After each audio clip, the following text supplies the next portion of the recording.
Donc, je suis Mathilde Prévost, la coordinatrice pédagogique de Respect EMI. Respect, c'est une association d'éducation aux médias. On fait des ateliers un peu partout en France, dans 5 régions, et notamment à Lyon. On organise des ateliers pour des jeunes de 12 à 25 ans, principalement hors champ scolaire, mais pas que, et aussi des formations pour les professionnels de l'éducation et de la jeunesse. Et dans ce cadre-là, vu qu'on produit également notre propre pédagogie et nos propres contenus pédagogiques, on a décidé sur cette année 2024 de s'attaquer à un gros morceau qui est peut-on s'informer à l'ère des réseaux sociaux à travers différentes questions et différentes thématiques. L'idée, c'est de présenter du coup différentes questions et thématiques comme peut-on encore s'informer à l'ère de l'intelligence artificielle, entouré d'experts et d'expertes pour nous apprendre, pour découvrir également un peu toutes ces spécificités-là, et après de tout rassembler dans différents outils pédagogiques qui seront accessibles sur notre site internet et également qu'on utilisera dans le cadre de notre pédagogie et de nos ateliers. Donc on va laisser Charlotte Mongibaud, notre modératrice sur cette table ronde, pour vous présenter un peu plus en détail nos invités et la thématique. Merci, bonsoir à tous et donc bienvenue dans cette table ronde qui est consacrée aujourd'hui à l'intelligence artificielle. On est en direct sur les réseaux sociaux de Respect, sur la page YouTube et sur LinkedIn, donc vous pourrez retrouver cette vidéo, vous pourrez la partager aussi sur les réseaux sociaux. On va se poser cette question ensemble, peut-on encore s'informer à l'ère de l'intelligence artificielle? On va peser ce encore. On va se demander notamment quel est l'impact en fait des outils qui sont arrivés dans notre quotidien, des outils d'IA dans la production, dans la diffusion de l'information, mais aussi de la désinformation. On se rend bien compte que l'IA s'est vraiment invitée dans notre quotidien, probablement durablement. Et c'est pour cela qu'on va d'abord vous poser des questions au public présent ici au H7. Plusieurs questions sur l'IA à main levée, s'il vous plaît. Qui considère déjà avoir un bon niveau de connaissance sur l'intelligence artificielle? 1, 2 personnes. Qui utilise l'IA? Voilà, là vous êtes une majorité à utiliser l'IA. Qui l'utilise dans le cadre de son travail? Là aussi vous êtes pas mal. Qui pense que son travail peut être remplacé par l'IA un jour? Peut-être bientôt. J'y participe également. Qui pense que l'IA est bénéfique pour l'information? 2 mains qui se lèvent timidement. Ok. On va continuer à en parler justement avec nos invités pendant 1 heure. Alors, on va avoir 1 heure de débat, d'échange. Ensuite, on va avoir 1 demi-heure avec le public. Vous pourrez poser des questions à peu près vers 19h, 19h15. On accueille donc Victor Fersing. Bonjour. Bonjour. Donc, vous êtes le fondateur du média qui s'appelle La Fabrique Sociale. On vous retrouve sur YouTube.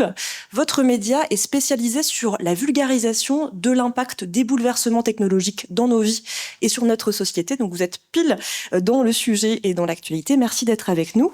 Merci beaucoup pour l'accueil. Dori Bruyat, bonjour. Bonjour. Alors vous, ça fait 25 ans que vous travaillez dans J'avais dit on dit plus une vingtaine d'années que vous travaillez dans le numérique, donc vous avez vu tout ça évoluer, tous ces bouleversements. Vous avez donc plusieurs casquettes. Vous êtes présidente de la MEDNUM, qui œuvre pour l'inclusion numérique. Vous êtes la directrice de Fréquence École, qui est une association d'éducation au numérique pour les plus jeunes, qui a son point d'orgue tous les ans avec Super Demain, qui est donc un événement qui réunit les moins de 12 ans autour du numérique éducatif. Est-ce que je suis exhaustive? Oui, c'est bien ça. Bravo. Merci d'être avec nous. Et nos 2 dernières invitées sont Myriam Hamad et Zoé Pasquier. Bonsoir à toutes les 2. Bonsoir. Alors vous avez lancé un projet qui s'appelle Cassette Technosensible. Vous êtes incubé à Paris, à la Gaîté Lyrique. Donc c'est un projet qui est ambitieux et original puisque vous explorez l'IA mais sous l'angle sensible, poétique et artistique. On va en découvrir en exclusivité à la fin de la table ronde une plaquette puisque vous allez lancer votre média mi-mai. Donc on va avoir un extrait. Vous avez aussi un laboratoire où vous faites de la veille, vous testez les outils de l'IA et un studio d'éducation à l'IA. Est-ce que là aussi ça vous va comme résumé? On va en parler un peu plus précisément tout à l'heure. Oui, c'est juste. Oui. Merci à vous 2. Alors, on commence déjà par une définition. Qu'est-ce qu'on met derrière l'intelligence artificielle? Donc, on va parler des algorithmes, de l'IA générative, de la personnalisation de contenu. Enfin, comment est-ce qu'on fait pour y voir clair? Victor Fersing, comment vous en parlez à vos abonnés sur YouTube? Alors déjà sur YouTube, je parle beaucoup de l'évolution des différentes technologies de la communication. Et donc avant même de parler d'intelligence artificielle, il y a d'autres technologies de communication comme la télé qui ont déjà impacté notre manière de nous informer. Et avant l'intelligence artificielle générative dont on parle beaucoup aujourd'hui, il y a de l'IA dans nos vies depuis un moment. Et ça, c'est les algorithmes de recommandation. Donc on pense à notre fil d'actualité sur Facebook ou sur Instagram, etc.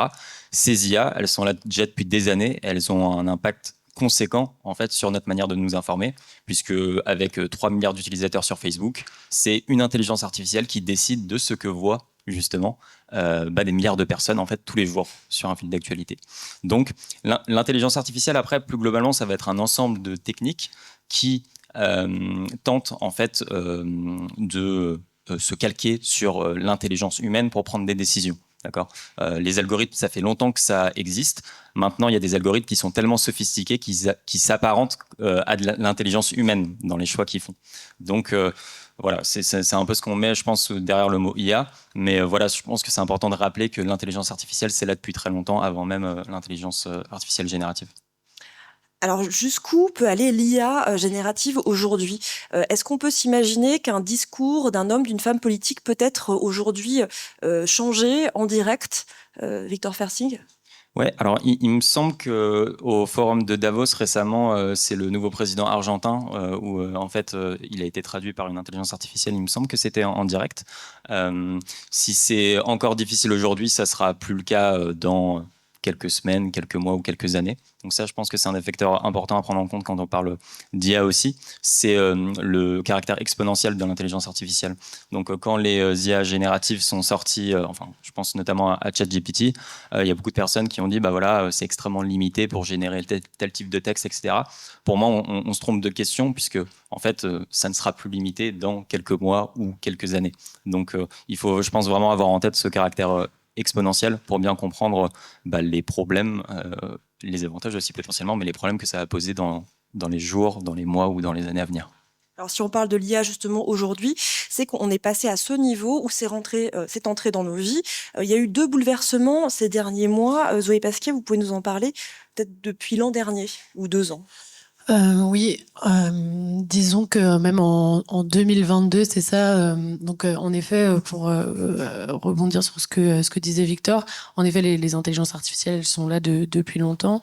Après, de manière comme ça, ouverte au public, avec, en fait, on a eu 2 événements. Un premier avec l'arrivée de Midjourney et de DALL-E 2, qui sont donc 2 IA génératives d'images. Et donc là, on était autour de juin 2022. Et ensuite, ChatGPT qui est arrivé en fin 2022, janvier 2023. Et donc, ne serait-ce que déjà au début avec Midjourney, c'est vrai qu'on avait un accès limité, même pour DALL-E. En fait, il fallait pouvoir justifier d'un statut soit académique, soit de designer ou d'artiste.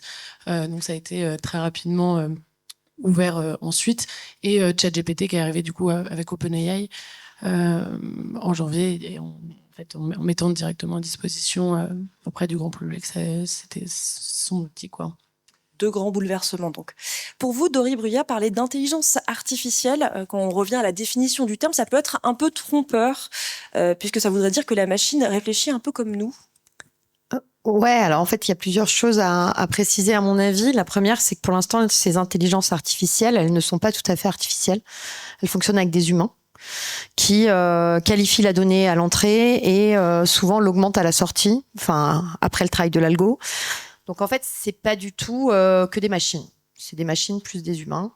Les humains étant relégués quand même à la catégorisation. La deuxième chose, c'est j'essaye de retrouver ma source, mais en fait, je crois qu'il s'agit du producteur de Def Jam Records, je sais pas si vous voyez, qui vient de sortir un bouquin où il revient sur c'est très très récent, où il revient sur la question des IA. Je pense qu'il a plus que ça à faire parce qu'il a gagné tellement d'argent avec bon bref. Et du coup, il raconte assez bien qu'en fait, pour le coup, la créativité, c'est aussi des questions de non-programmation. C'est pas des choses qui se programment. L'algo, c'est quelque chose qui est programmé. Donc, ça veut dire qu'il automatise des choses que nous savons déjà faire. Mais tout ce qui est... alors oui, on peut toujours avoir des accidents avec l'IA, mais en fait, la vraie création, celle qui part à partir de, certes, des influences du passé, etc., mais qui recrée quelque chose de neuf, a priori, ça, l'IA, elle sait pas faire. Et avant qu'elle sache faire, moi, je suis pas sûre que ce soit si magique que ça, parce que ça voudrait dire qu'il faudrait qu'on arrive à mettre dans le code l'erreur, la sérendipité, la sensibilité. Donc, je pense qu'on est un peu loin du truc encore. Et même si on l'était d'ailleurs, peut-être que on pourrait se passer de l'humanité. Pourquoi pas. Et peut-être la troisième chose à dire, c'est que je pense qu'il y a un emballement médiatique dont je me méfie terriblement. De manière générale, d'ailleurs, on se méfie enfin, c'est quand même malin de se méfier de l'emballement médiatique.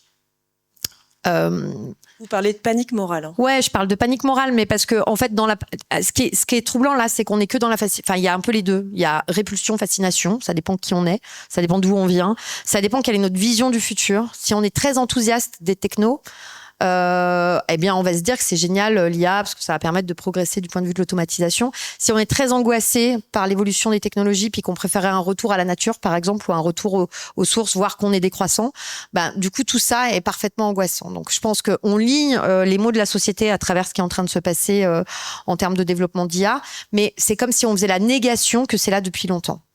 Et la question des algos est une question ancienne. On a beaucoup aussi imaginé, par exemple, j'en parlais avec un chercheur qui s'appelle Jérémy Poiroux, qui a rendu sa thèse l'année dernière, pas plus tard que ce matin. Et lui, il a travaillé sur les algorithmes de musique, Spotify, tout ça. Et on reparlait de ça, des biais algorithmiques. Et il me disait, non, mais en fait, cette histoire de bulle de filtre, il me dit comme ça, texto, il dit, c'est quand même incroyable que toute la communauté de chercheurs soit d'accord pour dire que ça n'existe pas et que les médias continuent de faire comme si ça existait. Vous pouvez rappeler ce que c'est, bulle de filtre? La bulle de filtre, c'est l'idée qu'on s'enferme, du coup, dans un algo parce que, du coup, on est dans un algo. Et il fait, mais en fait, l'algorithme ne fait que reproduire ce que nous faisons depuis des années, c'est-à-dire s'enfermer dans des biais qui sont ceux de l'éducation qui est la nôtre, le mode de vie qui est le nôtre, les références culturelles qui sont les nôtres, etc. Donc j'ai fait une grosse digression, mais pour dire qu'en fait il y a aussi ce point-là, qui est le point de la panique morale, de finalement pas trop s'emballer, pas trop avoir peur, et toujours se demander pourquoi ça nous inquiète de manière particulière aujourd'hui, à ce moment, et certainement pour notre vision de l'avenir, mais aussi pour notre méconnaissance de ce qui est en train de se passer.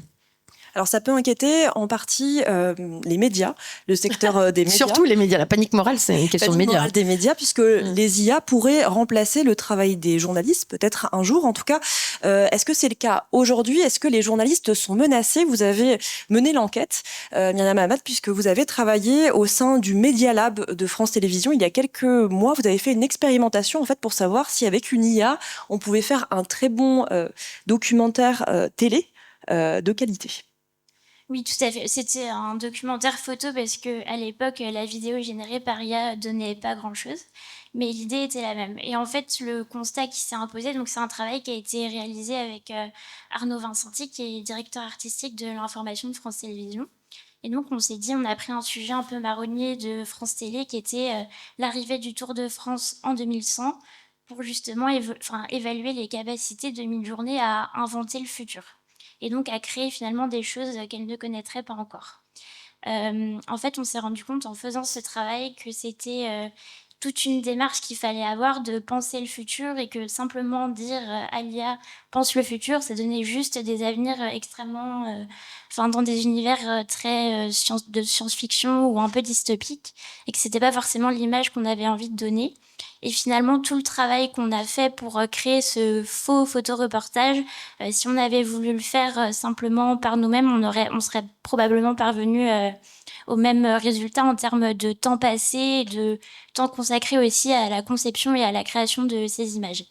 Et surtout, dernier point, un point qui était assez important, c'est que on s'est aussi rendu compte que pour produire des belles images de qualité dans des univers qui étaient assez similaires, il fallait avoir de bonnes connaissances déjà en création et en photographie.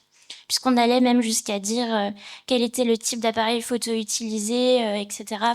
Donc la focale, etc. Donc, il fallait quand même avoir des connaissances qui étaient assez élaborées. Et on voit aussi aujourd'hui, de toute façon, que les meilleures productions par IA, ce sont des designers, des photographes, des gens qui ont déjà, en fait, des bonnes connaissances en conception et en création. Donc, tout le monde ne peut pas faire un reportage avec une IA. C'est possible, mais je pense que la qualité pourrait être un peu aléatoire. Vous dites que c'est plutôt un outil de collaboration et non de remplacement. Oui, tout à fait, puisque dans la démarche que l'on a eue et même dans celle que l'on produit avec Zoé, on considère que c'est plutôt un partenaire de l'imaginaire. Donc c'est un outil qui va nous aider à réfléchir, à potentiellement concevoir des mood boards, à produire des résultats aussi auxquels on n'aurait pas pensé et qui vont pouvoir nous inspirer. Mais en aucun cas, c'est un outil qu'on utilise comme production finale, enfin qui va nous permettre d'avoir une production finale. Il y a toujours un besoin de rééditer. Mais aujourd'hui, dans le quotidien, dans les médias, dans le quotidien des journalistes, l'IA est tout de même utilisée. Je crois que la première fois qu'elle a été utilisée, ça a été par Le Monde en 2015, donc c'est il y a longtemps, presque 10 ans, pour les élections départementales. Alors là, on demandait juste des résumés des résultats par canton. Dory Bruyat, justement, l'IA va pouvoir remplacer sur des tâches assez répétitives, simples. Alors juste un commentaire, nous on a fait pareil pour l'identité visuelle de Super Demain. On a décidé de remplacer l'illustration par une IA, enfin l'illustrateur en fait par une IA il y a 2 ans.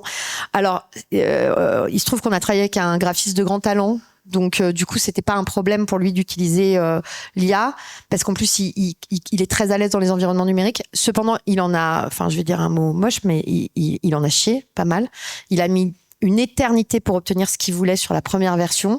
Donc, je veux dire, on aurait eu un bon illustrateur, on aurait gagné du temps. Le seul truc super cool, c'est que, en fait, il n'est pas illustrateur. Il ne dessine pas. Donc, en fait, c'est comme si on avait augmenté notre designer graphique par un illustrateur, puisqu'il ne sait pas dessiner, et que s'il avait dû apprendre à dessiner, ça aurait peut-être pris beaucoup plus longtemps. Finalement, mais en gros, si on avait eu un illustrateur, vraiment, je le redis, je pense que l'IA aurait été contre-productive, hormis pour avoir des idées, s'inspirer, etc. Mais elle est limitante et il faut retoucher les images qu'on trouve, etc. Donc ça, c'était la première chose. Et la deuxième, c'est que du coup, quand on s'est eu au téléphone, je t'ai pris l'exemple de la tronçonneuse. Donc je vais continuer mon analogie. En fait, en vrai, ça va pas changer les métiers, ça va les augmenter. Enfin, en tout cas, ça va permettre peut-être d'aller plus vite sur des tâches qui sont pas forcément intéressantes ou qui sont pas qui peuvent s'automatiser. Si à un moment donné, corriger ses fautes d'orthographe, ça se fait par une IA et ça va plus vite, bah, c'est très bien. Ça veut pas dire pour autant que le style, l'idée, tout ça aura été remplacé. Si par exemple trier des documents, ça va plus vite en le faisant par une IA, c'est une bonne nouvelle. Si plutôt que chercher une ligne de code, on peut demander à l'IA de nous la passer, ça va plus vite. Donc en fait, c'est comme l'histoire d'une tronçonneuse. À l'époque, il y avait des bûcherons, ils avaient des haches et des scies, tout ça, c'était bien, ils avançaient à leur rythme. Puis au bout d'un moment, on leur a filé un outil qui était plus puissant et qui du coup leur a certainement réorganisé la manière dont ils ont vécu leur travail. Mais ça n'a pas non plus complètement changé le travail du bûcheron, quoi. Donc peut-être que c'est ça qu'il faut se rappeler. Vous, Victor Fersing, est-ce que vous utilisez l'IA pour préparer vos interviews, par exemple, pour la Fabrique sociale ? Alors non, j'en utilise assez peu finalement. L'IA en fait que j'utilise, c'est via les moteurs de recherche principalement, donc c'est plus des IA de recommandation. Pour revenir très, très rapidement sur un point qui me semble important, c'est que en fait, on est dans une situation dans laquelle avec l'intelligence artificielle aujourd'hui, un outil comme OpenAI, ça a fait 100 millions d'utilisateurs en l'espace d'1 mois. Donc en fait, l'un des problèmes auxquels on fait face aujourd'hui avec les technologies, c'est que son caractère exponentiel fait qu'on va déployer une technologie comme OpenAI à une grande partie du monde et cette technologie va être expérimentée du coup par des centaines de millions d'utilisateurs. Et ça pose un problème en quoi ? C'est que d'habitude, en fait, quand on expérimente une technologie, on l'a fait de manière beaucoup plus restreinte, donc sur beaucoup moins de personnes. Et donc, on a une façon là de contrôler les risques parce que ça touche peu de personnes. Avec les technologies qu'on est en train de déployer aujourd'hui et leur vitesse de diffusion, en gros, s'il y a un problème, si ça se passe mal, ça touche en gros l'ensemble de la planète Terre. Donc, je pense que c'est là où en fait une certaine forme de panique par rapport aux outils d'intelligence artificielle qu'on diffuse aujourd'hui est justement légitime. C'est qu'en fait, on le déploie à l'ensemble de la planète Terre et puis si ça se passe mal, on réagit avec la législation, mais le mal est fait. Donc ça, je pense que c'est important de rappeler ça. Donc c'est la marge d'erreur, mais c'est aussi le caractère imparfait et biaisé des outils d'intelligence artificielle. Peut-être, Dory Bruyat, vous pouvez nous parler d'une expérience que vous avez menée à Super Demain avec des images qui nous prouvent aussi que derrière l'IA, il y a l'humain et donc il y a des biais. Ouais, en fait, simplement, on avait conçu un dispositif de médiation à destination des enfants et de leurs parents autour de l'IA et du fonctionnement des IA et en particulier de la reconnaissance visuel, vous savez ce qu'on pourrait faire avec des caméras, par exemple, dans des villes, etc. Vous voyez, les reconnaissances faciales. Donc, on développe le truc, on explique. Alors, pour qualifier un jeu de données, c'était très tangible. Du coup, en gros, il y a des photos. On doit dire si ça, c'est colère, si ça, c'est heureux, si ça, c'est triste, etc. Donc, il y a toute la partie qualification du jeu de données qui est fait de manière tangible avec les enfants et avec les parents, qui ensuite, derrière, nourrissent l'algorithme. Et l'algorithme, il peut réagir ensuite en disant, bon, bah, ça, la tête de la personne, ça a l'air d'être heureux, ça a l'air d'être colère, etc. Et on découvre, pendant l'exploitation de Super Demain, c'est le moment un peu moche de cette histoire, que notre outil ne reconnaît pas les enfants noirs. Et les gens noirs, de manière générale d'ailleurs, et avec des lunettes. En particulier. Non, mais du coup, ce qu'il y a d'intéressant, c'est que du coup, on peut s'interroger légitimement à ce moment-là sur comment ça se fait que cette IA est donc raciste, puisque du coup... eh bien, en fait, figurez-vous que dans l'équipe de Fréquence École, et on peut le contester, et on peut s'en offenser, mais il n'y a pas de personnes noires. Donc, du coup, en fait, quand on a testé le dispositif en interne et qu'on s'est tous mis devant en disant joyeux, content, pas content, etc., personne s'est dit, tiens, il nous manque un truc, en fait. On n'y a pas pensé. Et en plus de ça, bon, après, il se trouve qu'on l'a expérimenté assez vite, on l'a un peu vite déployé, etc. Et en fait, on s'en est rendu compte, c'était un peu tard. Alors, c'est à ça que servent aussi, normalement, dans les mécanismes d'IA, la partie, on remet de l'humain derrière pour venir corriger, en fait, en permanence les jeux de données et les augmenter, etc. C'est de la supervision, et donc nous on a fait la supervision directe avec les gens, mais c'est vrai que c'était quand même en fait faut pas juste se dire que notre programme est raciste, c'est-à-dire notre organisation, il y a une forme de racisme dans notre organisation qui fait qu'en fait, même si on doit la combattre, ça c'est évident, mais n'empêche que si on le constate, c'est pour ça que le code était pas OK. Et note pour plus tard, le jeu de données qu'on a nourri aussi, il n'y avait pas de personne non plus, voilà. Donc ça veut dire qu'en fait, les biais ils étaient tellement intégrés chez nous qu'on n'a pas vu à quel moment on était en train de fabriquer quelque chose qui n'était pas terrible, quoi. Ces imperfections aussi, vous les voyez dans le laboratoire que vous menez avec Cassette Technosensible, Myriam et Zoé? Pour l'instant, on est encore au début de notre laboratoire, mais par contre, je voudrais rebondir sur ce que disait Dory, parce que ça me fait penser à une expérience qui a été menée par des chercheurs canadiens en 2022. En fait, ils ont décidé d'utiliser l'IA pour faire du journalisme contrefactuel. Donc, en fait, ils ont pris toutes les données de la Canadian Broadcasting Corporation et tous les articles et tout le contenu qui avait été généré minute par minute sur le Covid. Et donc, ils ont tout remouliné, en fait, dans un modèle de GPT-2 pour reproduire à peu près le même type de contenu qui avait été fait à ce moment-là. Et de ça, en fait, ils en ont tiré des biais qui avaient été produits par les journalistes et ce média-là à ce moment-là, de type, en fait, ils voyaient des effets, par exemple, très forts de ralliement au drapeau, c'est-à-dire que les contenus qui avaient été produits pendant le Covid par les journalistes étaient beaucoup plus positifs et favorables au gouvernement que ne l'était la réalité, parce qu'il y avait un côté, du journalisme qui veut rassurer la population, etc., par rapport à ce que était vraiment la situation. Donc c'est en effet un bon outil aussi pour ça, de se rendre compte de comment nous on a nos propres biais, en fait, parce qu'il y a des biais dans l'IA, mais elles sont, c'est réflexif sur ce que nous-mêmes avons en nous, quoi. Ouais, et je pense à un autre exemple, typiquement dans les IA génératives d'images.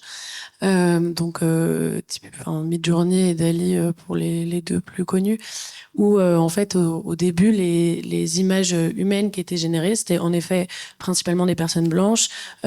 Sur Midjourney, c'était très parlant, c'était vraiment des Iron Man et des Superwoman, et voilà. Et donc en fait au fur et à mesure, de l'utilisation et des retours des usagers, en fait sont venus s'appliquer sur le code, c'est-à-dire que avant, pour entrer son prompt, on mettait human quelque chose, quoi, et donc là il y avait une petite intégration invisible, human aussi Asian women also, voilà, et donc en fait il a commencé à avoir une adaptation, mais qui se fait qui en a fait pas automatique, parce que c'est des humains qui le font derrière, c'est des humains avec leurs biais, et et qui pensent. Et parfois des humains mal payés au Kenya dans des fermes à clics. Donc du coup, il y a aussi tout ça, quoi. Alors, je reviens sur l'information et sur les menaces que peut faire peser l'IA. On parle souvent des fake news. On n'a jamais eu autant de fausses vidéos qui circulaient sur les réseaux sociaux que cette année. En même temps, c'est une année électorale importante. La moitié des citoyens du monde vont se rendre aux urnes ou se sont rendus aux urnes au début de l'année. Des moyens de désinformation de plus en plus sophistiqués. Victor Fersing, c'est ça la menace avec le développement de l'IA? En partie, oui. Donc, si je refais une très rapide chronologie et si je prends la différence, par exemple, entre un média comme la télé et un média comme Internet, il y a une différence assez importante. Quand on s'informait par la télé, en fait, la télé, par exemple, n'apprenait pas des choses sur nous. C'était pas un média intelligent, dans le sens où il y avait qu'un récepteur, c'était le spectateur. Mais en tant que spectateur, je n'envoyais pas des informations directement avec la télé, à la télé. Avec Internet, ça change, donc c'est bidirectionnel. Donc ça veut dire que j'envoie des informations à mon téléphone portable constamment, ce qui permet à un réseau social comme Facebook, comme Instagram, comme TikTok, d'apprendre des choses sur moi et d'ailleurs de me proposer du contenu. Maintenant, la question, c'est est-ce que le contenu qu'on me propose, c'est un contenu qui sert à augmenter ma capacité à faire sens du monde, ou est-ce que c'est un contenu qui est juste là, en fait, pour me faire passer le plus de temps possible sur mon écran? Et donc, c'est là où c'est le trick, c'est que c'est pas pour augmenter ma capacité à faire sens du monde, c'est pour que je passe du temps sur mon écran. Et donc la meilleure manière de le faire, c'est en proposant des contenus assez particuliers. Souvent, c'est du coup du sensationnalisme. On sait que l'émotion qui se propage la plus rapidement sur les réseaux sociaux, c'est la colère. Donc sur Twitter, par exemple, sur Twitter, les fake news se propagent environ 6 fois plus rapidement que les informations véridiques. Donc ça, c'était déjà les problèmes qui existaient en fait avant les IA génératives. Les IA génératives vont plus venir se greffer à ça et augmenter le paysage de risque. Donc de plein de manières différentes, mais typiquement, pour faire changer par exemple d'avis quelqu'un, pour qu'un utilisateur change d'avis change ses opinions politiques, une manière très efficace de le faire, ça peut être de créer des bots. Mais cette fois-ci, ça va être des bots qui vont être personnifiés par des avatars qui, du coup, nous connaissent dans notre intimité propre. Et donc c'est là où le danger, c'est que si une intelligence artificielle me connaît dans mon intimité et me prend par les sentiments, me faire changer, par exemple, d'opinion politique sur un truc, c'est beaucoup plus facile, quoi. Donc, je dirais que l'IA générative vient un peu se greffer à un paysage informationnel déjà assez explosif, quoi. Donc, des bots, ça va être des faux utilisateurs Par exemple. Donc ça serait par exemple pour Meta. Maintenant, rien n'interdit à ce que demain, sur des applications comme Replica, donc Replica, c'est une application où on peut en fait se créer une petite amie IA, une petite amie virtuelle ou un petit copain virtuel que j'ai testé.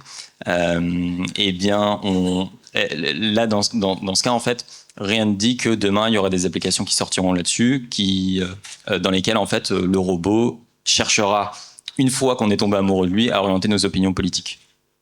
On peut c'est pas. une dystopie, mais c'est possible. Ouais, et en fait, quand on dit c'est de la science-fiction, alors c'est déjà là. Donc il y a déjà, par exemple, une personne qui s'est suicidée après avoir être tombé amoureux d'un chatbot. Oui, globalement, la science-fiction, on va dire, d'hier et la réalité d'aujourd'hui. Et aujourd'hui, je pense, les choses deviennent bizarres assez rapidement avec les IA génératives, et j'ai pu le tester moi-même via Replica. Ça peut être assez troublant, les réponses en fait que nous donnent des robots auxquels on peut s'attacher très facilement. Quand on voit que quand on est petit, on peut s'attacher émotionnellement à un Tamagotchi, avec des IA génératives aussi perfectionnées, ça peut aller vite. Alors sur le champ de l'information, vous me le disiez, un individu va pouvoir créer 2000 faux articles de presse en 1 heure au lieu d'1 sur 2 heures. C'était vos chiffres, il me semble. Donc c'est ce que permet d'enclencher encore plus l'IA générative. Ouais, complètement. Imaginons que je sois, je sais pas moi, Vladimir Poutine. J'avais déjà des moyens qui étaient très importants en fait pour créer de la désinformation sur Internet, avec des outils d'IA génératifs qui se développent. Au lieu d'avoir une personne qui passe sa journée à créer des faux articles, mais qui doit passer en fait 2 heures pour créer un article qui va devoir derrière diffuser sur les réseaux sociaux, avec des IA génératives, en fait, on peut demander à un chatbot, pour moi, en fait, 2000 articles différents qui vont cibler spécifiquement ce type d'utilisateur avec ce type de centre d'intérêt et le bord politique opposé, et fait de la désinformation sur les deux côtés et automatise ça. Maintenant, on rentre sur justement des outils qui permettent de faire ça. Donc, en fait, ça donne, évidemment que ça donne des outils à des personnes pour mieux s'informer. Ça peut être utile. Maintenant, il faut voir globalement, en fait, le fait que ça va donner plus de pouvoir à des acteurs malveillants qui en avaient déjà beaucoup, en fait. Et donc, ça pose effectivement des questions très importantes sur comment on gère des paysages, des environnements informationnels qui sont déjà assez éclatés aujourd'hui, quoi. Et on le voit déjà, juste une dernière question, en amont des élections européennes, il y a eu des fausses vidéos, il y a beaucoup de fausses vidéos qui circulent, des deepfakes. Il y a aussi une série d'attaques, probablement de la Russie, avec des faux reportages qui viseraient à nous faire changer notre regard sur la guerre en Ukraine. Tout ça, on le voit circuler massivement depuis quelques mois. Oui.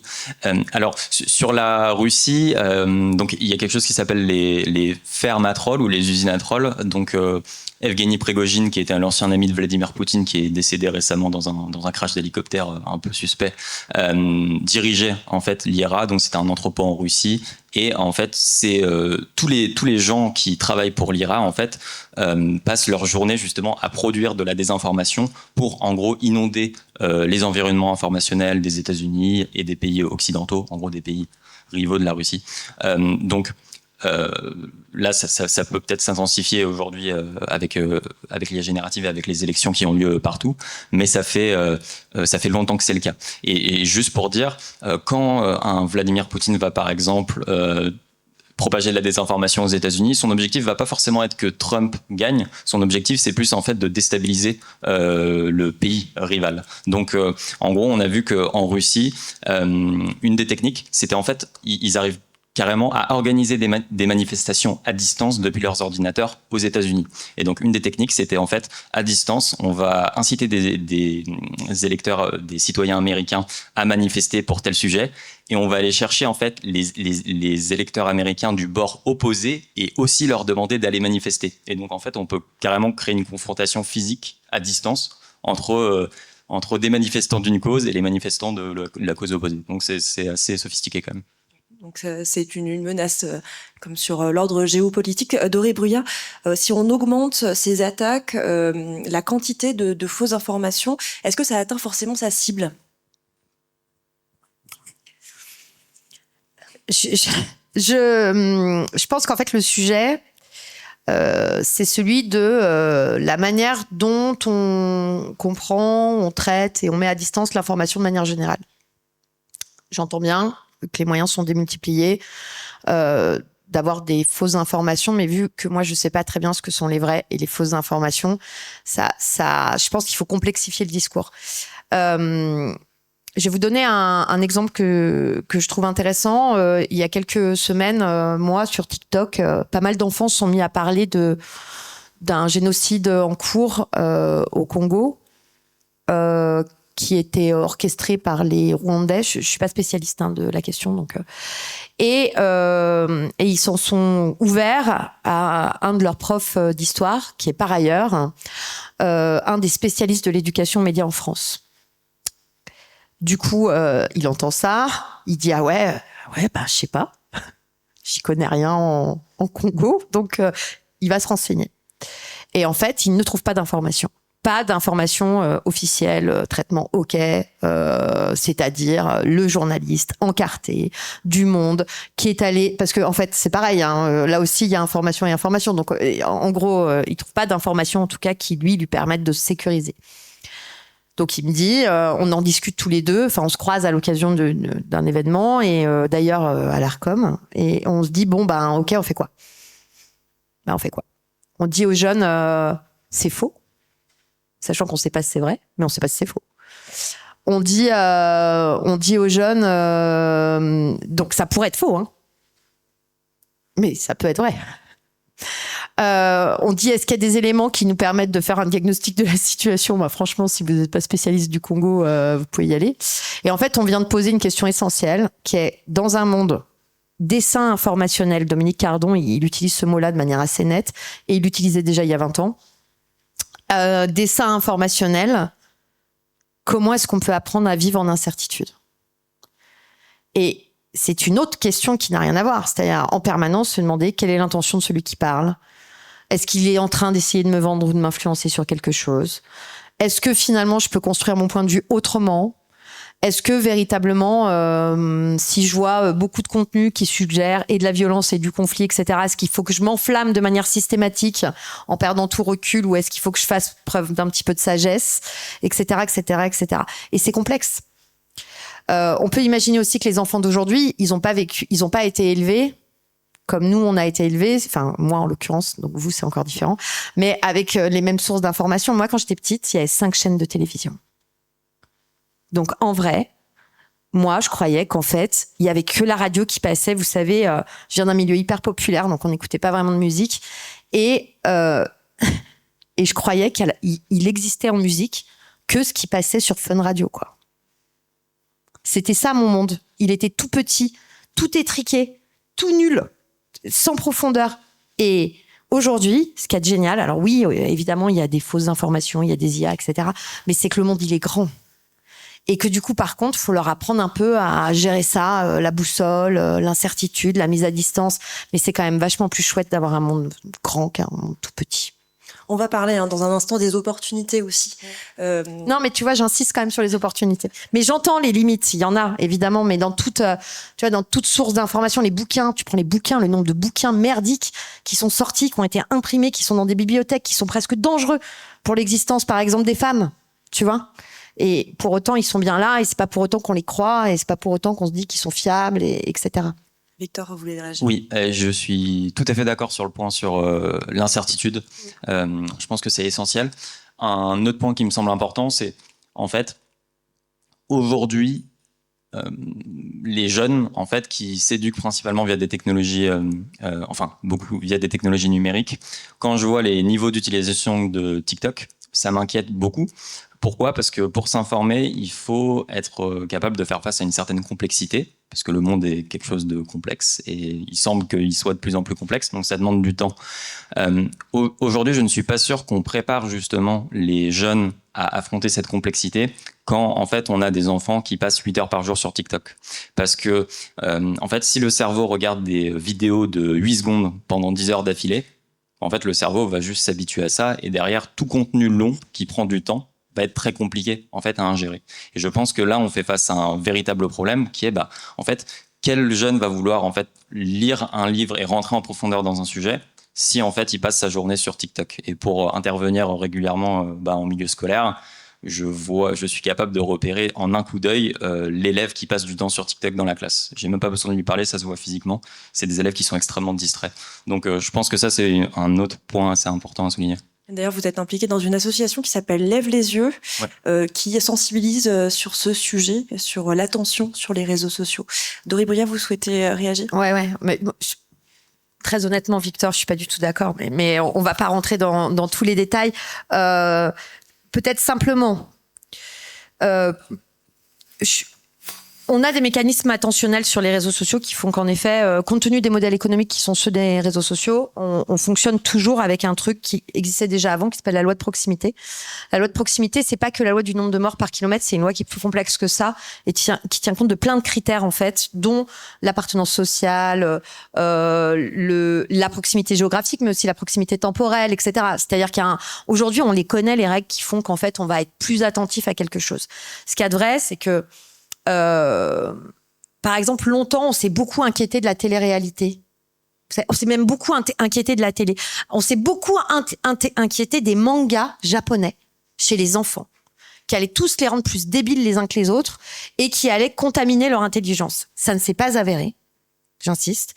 Moi, je crois que les enfants, faut leur faire confiance. Je pense que, par contre, il faut, on sait, on a des données par exemple sociaux. On sait qu'un ado par exemple qui vient d'un milieu favorisé dans lequel il y a déjà un cadre culturel un peu puissant, avec des cadres réflexifs un peu puissants, même s'il se tape 4 heures TikTok par jour, ça va aller. La vraie problématique, c'est quand TikTok, c'est la seule activité culturelle dont il dispose et le seul accompagnement dont il dispose. Ce qui pose la question de la responsabilité de l'école, ce qui pose la question de la responsabilité des familles. Mais on va pas charger des familles qui sont déjà, pour certaines, même pas capables. Et vraiment, il y a aucun jugement afin de s'en sortir, voyez, financièrement, humainement, etc. Donc la question que ça pose, c'est de dire comment est-ce qu'aujourd'hui le cadre éducatif que nous proposons, est un cadre qui défend l'émancipation et la capacitation sans juger les pratiques culturelles de la jeunesse, considérant qu'elles sont ce qu'elles sont, mais que on peut s'en saisir aussi pour comprendre des trucs, faire autre chose, etc., s'émanciper, aller plus loin. Parce que même sur TikTok, il y a des trucs super. À partir du moment où on est capable de développer ses compétences psychosociales, de mettre son cerveau sur on, etc. Et ça, malheureusement, il y a des milieux dans lesquels c'est plus difficile que pour d'autres. Ou alors, je veux dire, pareil, hein, un gamin qui fait 8 heures TikTok par jour, ça veut dire qu'il va soit pas en cours, soit qu'il n'a pas d'activité, soit qu'il dort pas. Donc ça veut dire qu'à un moment donné, il y a d'autres faisceaux à observer qui sont du coup importants pour le développement de l'enfant et dont il a besoin pour pouvoir évidemment, tu vois, être plus détendu, quoi. On va juste poser la question à ChatGPT, hein, qui est le principal intéressé. Peut-on encore... Normalement, il est réac. Mais on va vérifier. Artificiel, il est réactif. Mais juste avant, Zoé, Myriam, pour vous, c'est aussi aux médias d'être plus réactifs pour nous montrer, pour analyser les fausses informations. Sur l'exemple justement de la RDC, c'est assez flagrant. Il n'y avait pas de réponse des médias français à ce moment-là. C'est venu après. C'est venu après, mais c'est pas dans la même temporalité. Ce qui est compliqué, c'est qu'en effet, c'est des questions du coup récentes. Enfin, quand on parle de ChatGPT, quand on parle de Midjourney, etc., c'est des outils qui sont accessibles depuis moins de 2 ans, et donc voilà, il y a le débat dont on parlait tout à l'heure entre voilà la fascination qu'on peut avoir devant l'IA et ou alors une réaction vraiment très réfractaire. Mais du coup, c'est une impression qu'on a avec Myriam, et c'est aussi pour ça qu'on avait envie de créer un média dans ce cadre-là et qui adresse ces questions. C'est parce qu'on se disait, mais en fait, comment est-ce qu'on se saisit de ces questions, comment est-ce qu'on fait de l'éducation aussi bien en effet auprès des enfants, des écoles, etc. Mais comment est-ce que les médias s'éduquent, ou comment est-ce qu'on traite cette question-là, et quelles questions est-ce qu'on se pose là-dessus. Donc je sais pas si j'allais dire le média il y a une lenteur qu'on pourrait comparer à la lenteur juridique en fait aussi. Un sujet arrive dans la société, mais en fait combien de temps on met avant que la justice le traite. Voilà, c'est la même chose. Enfin voilà, d'autant plus avec des débats assez houleux autour de la question, c'est difficile de de s'en saisir en connaissance de cause, et d'avoir un regard qui soit juste, en fait. Et juste pour compléter, parce que là, on a beaucoup parlé des enfants et des jeunes, mais en fait, c'est plutôt ce qu'on appelle les boomers qui sont aussi très sources de désinformation. Enfin, il y a une étude Ils sont plus sources, ils sont plus sujets à la désinformation que les jeunes. Oui, tout à fait. Il y a une étude qui a été publiée là, il y a pas longtemps de Science Advance qui explique qu'en fait, donc les gens sur Facebook qui sont nés avant 1964 repostent près de 7 fois plus de fake news politiques que n'importe quelle autre génération présente sur le site. Donc oui, ça pose aussi question de la présence de journalistes, ou en tout cas de rapporteurs de vérité sur toutes les plateformes, et avec un contenu adapté à toutes les générations aussi. Il ne faut pas oublier Facebook et les boomers, effectivement. Oui. Alors, on a posé la question à ChatGPT. Donc, bonjour, je traduis, hello. Peut-on encore s'informer à l'ère de l'intelligence artificielle? Donc là, il nous fait une réponse assez exhaustive. Donc, je vous laisse regarder. Donc, il y a à la fois les aspects positifs. On va lui demander peut-être une synthèse. Ce sera plus facile pour réagir. Ce qui fait de très belles synthèses.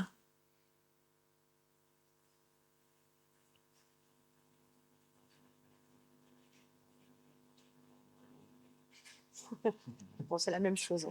Alors, ok, bon, il s'est pas trop embêté. Donc fact-checking, personnalisation, bien sûr, agrégation de nouvelles, analyse de sentiments, synthèse de l'information. En fait, on avait demandé, alors il change un peu de manière de nous répondre parce qu'on lui a demandé plusieurs fois. Je vais reprendre ce qu'il nous avait répondu il y a quelques jours, qu'on avait d'ailleurs publié sur les réseaux sociaux de Respect. Parce que je trouve ça un peu plus clair. Il était plus clair il y a quelques jours. Donc, l'IA peut être un outil puissant pour s'informer à l'ère moderne. Elle peut aider à trier, à analyser d'énormes quantités de données, à personnaliser les recommandations d'information et à détecter les fake news. Cependant, il est crucial, c'est ce que vous disiez, de rester vigilant et de diversifier ses sources pour éviter les biais et les informations trompeuses. En fin de compte, l'IA peut compléter et améliorer le processus d'information, mais une pensée critique reste essentielle. J'ai l'impression qu'on a parlé de tout ça. On est plutôt d'accord avec l'IA. Il nous écoute. Il nous écoute. Vous voulez réagir, Victor Persing? C'est bien résumé. Ouais, c'est bien résumé. Et donc, alors juste avant, juste avant de parler de ça, donc c'est très bien d'éduquer et de sensibiliser justement à des outils comme TikTok. Néanmoins, quand on voit que même quand des adultes qui sont conscients justement de ces problèmes n'arrivent pas à maîtriser ces outils, c'est difficile de demander en fait à des enfants de 12 ans de pouvoir le faire, même si on les éduque beaucoup à ces outils. C'est pour ça que on a aussi besoin de régulation et pas uniquement d'éducation. Maintenant, sur l'IA, donc il y avait un point qui me semblait intéressant sur l'analyse de sentiments notamment, et c'est là où je pense que l'IA peut être intéressante. C'est-à-dire que si par exemple on fixe comme objectif à l'intelligence artificielle de faire émerger un consensus, par exemple sur une plateforme comme Twitter, donc maintenant X, là ça peut s'avérer assez utile. Donc sur X aujourd'hui, il y a quelque chose qui s'appelle Community Notes. Et donc c'est un truc assez intéressant où en fait ça a plein de limites, mais c'est assez intéressant dans le sens où en gros quand il va y avoir un tweet, il y a la communauté de Twitter qui va pouvoir en fait donner une note de contexte à ce tweet-là. Et en fait l'algorithme, l'IA de Twitter, va essayer de catégoriser les utilisateurs selon leurs opinions politiques, grosso modo. Et en fait la note de contexte ne va apparaître que si des utilisateurs de bords politiques, on va dire, différents, s'accordent sur la note de contexte à donner. Et donc ça, je pense que c'est une fonctionnalité intéressante où, en fait, là, une plateforme prend vraiment, c'est vraiment un parti pris idéologique de dire, bah voilà, notre plateforme veut favoriser le consensus. Et donc, dans ce cas-là, on va mettre l'intelligence artificielle au service de ça. Et c'est en fait plutôt l'inverse de ce qui se passe aujourd'hui sur des plateformes comme Meta, où ça va souvent être les informations conflictuelles, clivantes, etc., qui vont en fait remonter. Est-ce que juste ça rejoint l'exemple de Taïwan avec des outils d'IA qui sont utilisés pour de l'intelligence collective et pour la démocratie participative? Ouais, totalement. Donc à Taïwan, il y a un outil qui s'appelle Police, donc qui est utilisé à Taïwan. Et typiquement, Police, c'est un outil qui va permettre, c'est un outil de délibération en fait citoyenne sur Internet. Et en gros, ça permet de cartographier d'une certaine manière les opinions politiques des citoyens sur une proposition politique. Et donc en fait, quand on commence sur Police, donc on va avoir les opinions des utilisateurs qui vont avoir un certain écart. Et du coup, l'objectif, c'est en fait de rapprocher les utilisateurs sur un point convergent. Et donc, d'une certaine manière, ça gamifie un petit peu la délibération politique, où en fait, l'objectif de tous les utilisateurs, c'est de trouver des propositions politiques sur lesquelles ils s'accordent. Et plus ils s'accordent sur des choses, et plus en fait les opinions se rapprochent sur la carte. Et c'est un outil qui a fonctionné pour certains processus de délibération à Taïwan et qui commence à être appliqué dans d'autres pays. Donc ça, c'est un exemple de ce que Taïwan fait et où le numérique est utilisé d'une manière intéressante. C'est pas la loi de la majorité ici. Dory Bria, vous souhaitiez réagir sur la ChatGPT? Oui, et du coup, je me suis un peu perdue en écoutant. Ça me fait penser au vote majoritaire. Du coup, je me disais, tiens, mais c'est vrai que c'est la même chose que le vote majoritaire. Mais rien à voir. Donc, je revenais sur cette histoire de quand même, le terme intelligence artificielle, il renvoie aussi à une certaine vision SF du monde. Qu'on pourrait aussi questionner. Enfin, il y a quand même un fantasme autour de ça qui pose des questions évidemment d'automatisation, mais bon, quand même une espèce de comme on est dans le progrès, tout ça, ça progresse. Bref. Et ce matin, de nouveau, j'étais donc en réunion sur cette histoire de médiation algorithmique, donc pas tout à fait le même sujet, mais quand même. Et donc, je discutais donc avec une équipe de chercheurs qui me disent, nous, on s'intéresse là à je vais pas réussir à le dire, désalgorithmisation. Pas mal. Je l'ai sorti. Et là, je dis quoi? Et il me dit, ils me disent, en fait, c'est un sujet. En fait, on se rend compte que par moment, on a envie de faire machine arrière sur des trucs. Alors je me dis, bah alors celle-là, elle est forte de café, c'est-à-dire que les médias se roulent par terre à base d'IA, mais tout d'un coup, on est en train de me dire qu'on veut désalgorithmiser. Donc j'ai du mal à... Et en fait, il y a un truc, par exemple, hyper intéressant, si on prend Parcoursup, qui a été quand même Parcoursup, quoi. Le truc hyper angoissant, l'algo, oh mon Dieu, si je rentre pas dans l'algo, si j'ai pas pris la bonne option, j'ai pas tenté le concours général, je suis foutue. Bref, j'irai pas en prépa. Donc, c'est en gros, ce qu'il y a d'incroyable, c'est quand vous analysez l'algo, poussez l'algo, vous allez plus loin dans l'algo, vous vous rendez compte que finalement, en fait, ce qui joue beaucoup sur le recrutement, c'est pas tellement l'algo, c'est les rendez-vous humains. Et ils ont, en fait, c'est les sélections humaines des dossiers. Et donc l'algo il sert juste à donner une petite note, un petit push, un petit machin, et ils sont même en train de remettre encore plus d'humains parce qu'ils se sont rendus compte que du coup ça affinait quand même le processus de sélection. Donc peut-être c'est comme quand on a inventé le MP3 et qu'après on s'est dit ouais le vinyle en fait c'est super. Voilà, je sais pas, je me dis il y a peut-être un truc où d'un coup on pousse loin et fort. C'est des gros outils de calcul, c'est puissant le calcul. À partir du moment où on est dans le registre de l'automatisation, c'est puissant, mais quand on est dans des registres qui nécessitent un tout petit peu de finesse, parfois en fait déployer l'artillerie super lourde, parce que l'IA c'est quand même de l'artillerie super lourde pour faire un petit truc, ça vaut pas le coup. C'est trop de data, tue la data quoi. Ça c'est la première chose. Et la deuxième, l'impact environnemental aussi de l'IA est extrêmement lourd et qu'on peut pas faire comme si ça n'existait pas. Pour l'instant c'est gratuit. DALL-E 3, c'est fini. On peut plus y accéder sans passer par des solutions qui sont quand même payantes. Donc en fait, peut-être aussi que c'est fini l'abondance. Peut-être que c'est pas un mal d'ailleurs. C'est fini, c'est bon, ils se sont entraînés, ils ont fait ce qu'ils avaient à faire. Et peut-être qu'en fait, on va se rendre compte que aussi c'est très coûteux. Et si on paye la vraie facture de l'IA, peut-être qu'on fera pas de l'IA pour écrire 3 phrases de merde sur ChatGPT. Peut-être qu'on utilisera l'IA que pour faire des calculs qu'on peut pas faire avec un cerveau humain. Donc ça, c'est une des grandes limites de l'IA. Myriam Abad, à propos, pour les journalistes, pour la création de l'information, est-ce que ça peut pas permettre aussi de faire autrement, de faire mieux, d'être plus dans l'analyse ? Plus dans l'analyse, je pense pas en réalité. Enfin, c'est voilà ce que je racontais tout à l'heure sur l'expérience de journalisme contrefactuel. Ça, c'est un moyen qui permet de faire de l'analyse de pratique. En revanche, à ce stade, ce que ça peut permettre à des journalistes, c'est plutôt essayer de tester des nouveaux formats pour produire différemment l'information ou avec des angles qui soient différents des manières traditionnelles. Mais après, c'est encore, je pense, des tests et des expérimentations à conduire. Là, par exemple, il y a l'Est républicain qui a fait une expérimentation de décembre à février en proposant à ses secrétaires de rédaction d'utiliser ChatGPT pour titrer et angler les articles. Bon, ils en sont très contents a priori. Maintenant, il faut voir quel était l'objectif derrière cette expérimentation. C'est vrai que moi, je sais pas l'usage que j'en aurais fait, mais après, c'est à chaque journal de trouver sa manière d'expérimenter pour ensuite aussi trouver ses guidelines en fait et construire son guide éthique par rapport à l'utilisation. Alors, il y a le guide éthique, il y a aussi l'encadrement, le cadre juridique. Zoé Pasquier, pour l'instant, il y a un vide.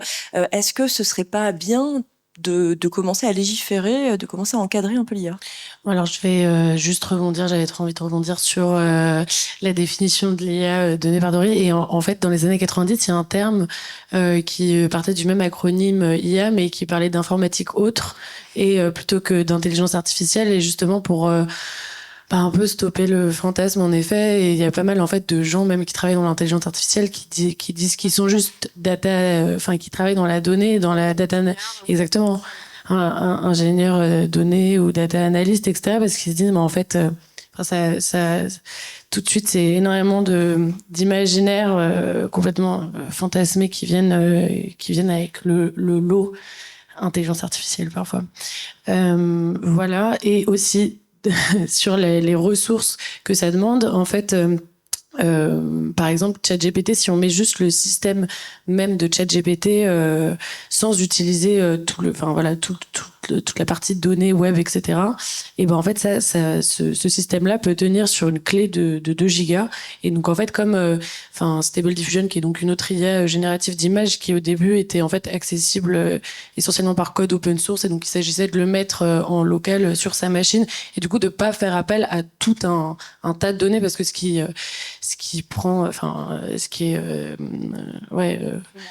Énergivore, merci. Dans l'IA, c'est le stockage des données et en fait, il peut y avoir voilà, d'autres manières de pratiquer l'IA de manière plus frugale, disons. Voilà, désolée, et je vais maintenant répondre à la question qui était sur le juridique. Et Encadrement, en fait. Si on peut prendre quelques instants pour penser aujourd'hui ce qu'on peut faire pour améliorer cet outil et en retirer peut-être toutes les opportunités. Vous parliez d'encadrement juridique. Comment faire? alors, moi, je suis pas juriste, mais en effet, en fait, il y a pas mal de questions que pose l'IA au niveau du droit, que ce soit au niveau du droit d'auteur. Enfin, en fait, on observe dans les médias ce qu'on observe avec d'autres métiers associés à la création, en fait. Donc, avec tout comme on va pouvoir, on a vu des illustrateurs, illustratrices, des artistes, en fait. Porter plainte contre ces IA en disant mais en fait je reconnais l'utilisation de la de production et on n'a pas eu de demande de permission, donc là actuellement il y a le New York Times qui a porté plainte contre ChatGPT pour justement de l'agrégation de données sans demander la permission et en fait je dirais qu'il y a une double composition entre le vide juridique et ce qui va se faire en termes de régulation, mais qui va peut-être prendre pas mal d'années et qui, et à côté, voir comment les médias composent avec ces nouveaux outils et ces nouveaux acteurs. Je pense au Monde, par exemple, au journal Le Monde, qui a signé un partenariat récemment avec OpenAI pour donner un accès aux archives de manière rémunérée, etc. Et donc là, c'est un contrat. Donc voilà, c'est pas une instance juridique qui va décider de la manière de fonctionner des médias avec les outils d'IA, mais voilà, donc il y a des chemins, je dirais, qui s'ouvrent pour gérer ces questions-là. Et donc, ça demande à chaque média, en effet, d'avoir une politique claire, finalement. Enfin, en tout cas, de se poser des questions et de se dire, ok, nous, on décide d'agir comme ça. Et voilà. Et pour vous, Victor? Oui. Alors, il y a une chose qui m'intéresse, c'est à quel point la technologie peut en fait renverser la signification des mots. Donc, par exemple, on a tendance de parler de réseaux sociaux, alors que c'est des réseaux qui sont très souvent complètement antisociaux, en fait. On a un terme aujourd'hui qui est beaucoup utilisé par rapport à l'IA, c'est le terme de démocratisation, que même moi j'emploie souvent, démocratisation, et ça peut être, il y a une connotation positive à démocratisation, c'est démocratique, etc. Et je pense que là, avec l'IA, on fait face à un problème avec la démocratisation. C'est-à-dire que, en fait, l'intelligence artificielle, comme toute technologie, ça confère du pouvoir aux gens. Maintenant, est-ce qu'on a envie de conférer, en fait, beaucoup plus de pouvoir que ça à 8 milliards d'utilisateurs quand on sait que le pouvoir qu'on va conférer va tomber dans les mains de personnes qui n'ont pas notre meilleur intérêt en tête. Donc si par exemple demain, je donne la possibilité à 8 milliards de personnes de créer des deepfakes comme ils le souhaitent, ça risque de poser quelques problèmes pour nos espaces informationnels. Aujourd'hui, l'intelligence artificielle peut permettre à un acteur malveillant en fait de trouver par exemple des combinaisons chimiques de molécules qui pourraient servir à un moment donné à diffuser une bactérie par exemple. S'il y a 8 milliards d'utilisateurs, de personnes qui ont accès à de l'IA, il y en a bien un sur les 8 milliards qui, à un moment donné, va avoir de mauvaises intentions. Et on sait que même quand on n'a pas de mauvaises intentions, mais qu'on fait quelque chose, la société est tellement complexe qu'en fait, la chose qu'on fait a des retombées négatives. Donc, selon moi, il y a un vrai enjeu, en fait, à limiter l'utilisation de modèles d'IA qui sont extrêmement développés. Et on voit qu'il y a un débat qui commence à surgir parce que il y a des plateformes comme OpenAI qui décident, ça s'appelle OpenAI, à la base c'est censé être open source, et là ils décident eux de fermer leur modèle parce qu'ils comprennent aussi d'une certaine manière que les modèles futurs vont être très dangereux parce que si en fait on les confie à quelqu'un et que ça permet à n'importe qui d'exécuter n'importe quelle tâche, ça va poser des problèmes. Néanmoins, on a d'autres entreprises comme Meta qui font plutôt le choix de l'open source, et il y a plein d'acteurs dans le milieu qui sont là en mode mais en fait vous êtes... c'est très dangereux. C'est très dangereux en fait de confier des modèles qui sont aussi de démocratiser en fait des modèles qui sont aussi développés. Donc ça pour moi, voilà, réguler les modèles, les gros modèles de langage, quoi. On va terminer sur une note positive avec un tour de table peut-être sur les opportunités que vous voyez avec l'intelligence artificielle. Il y a co-créer l'art aussi. L'intelligence artificielle nous permet d'explorer, d'aller dans d'autres univers. C'est ce que vous cherchez aussi à faire avec cette technosensible? Zoé et Myriam. Bah oui, tout à fait. Nous, c'est la position qu'on choisit d'avoir face à l'intelligence artificielle et surtout de pouvoir l'utiliser pour imaginer des futurs qui soient ni utopiques ni dystopiques, mais peut-être qui correspondent un peu mieux à notre réalité, tout en documentant les process par lesquels on passe, qui sont des processus en effet très liés à la conception qui est celle des designers. Donc après, on produit des choses, des formats et on raconte aussi des informations d'une manière différente. On va voir un extrait de votre média en fait qui va sortir mi-mai. Donc c'est comment est-ce que vous pourriez nous présenter? C'est une plaquette qui fera partie du média du premier numéro consacré au chant.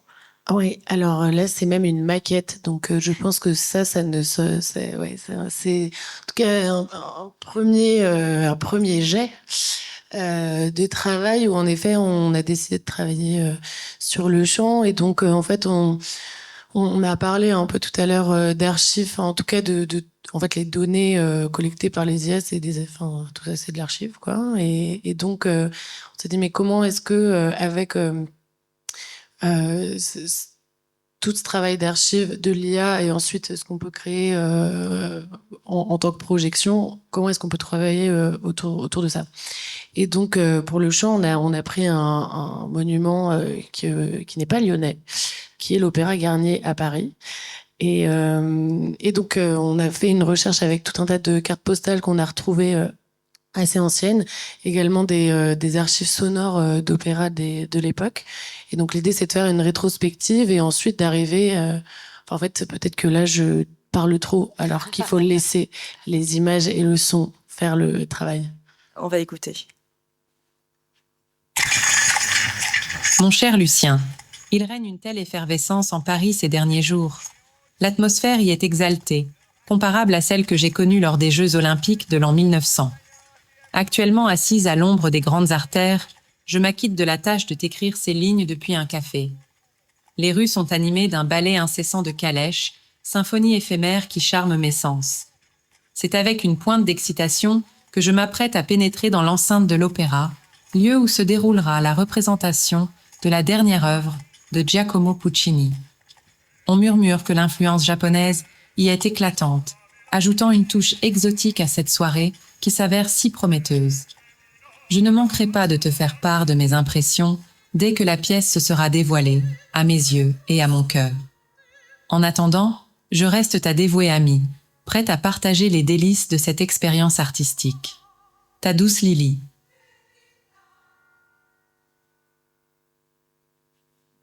Et donc il y a une deuxième image qui rentre en dialogue. C'est l'opéra en 2100, comment on se les représentait, nous. Je suis partie en urbex dans le fin fond du 12e, découvrir l'ancien opéra Bastille.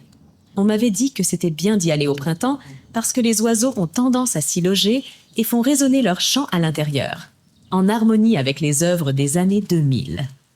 Pour l'instant, j'entends déjà au loin le début du dernier opéra de Blair Twitch. Le sifflet m'a prévenu qu'il y aurait un peu de monde et que cette saison, on pouvait apercevoir les personnages étranges d'Alice au pays des merveilles d'Onsuk Chin se promener aux alentours. Je vous dirai si ça vaut le coup.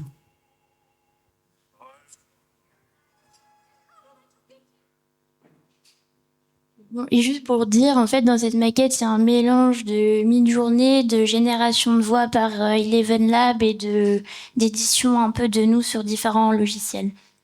Donc on pourra voir mi-mai la suite. Oui, voilà. Ok. Probablement une autre maquette que celle-ci, mais c'était juste pour donner à voir ce qu'il était possible de faire. Merci de nous l'avoir partagé. Et un petit mot sur les opportunités pour terminer aussi sur une note positive d'Aurélie Bruyère. Bah, du coup, j'en ai donné pas mal.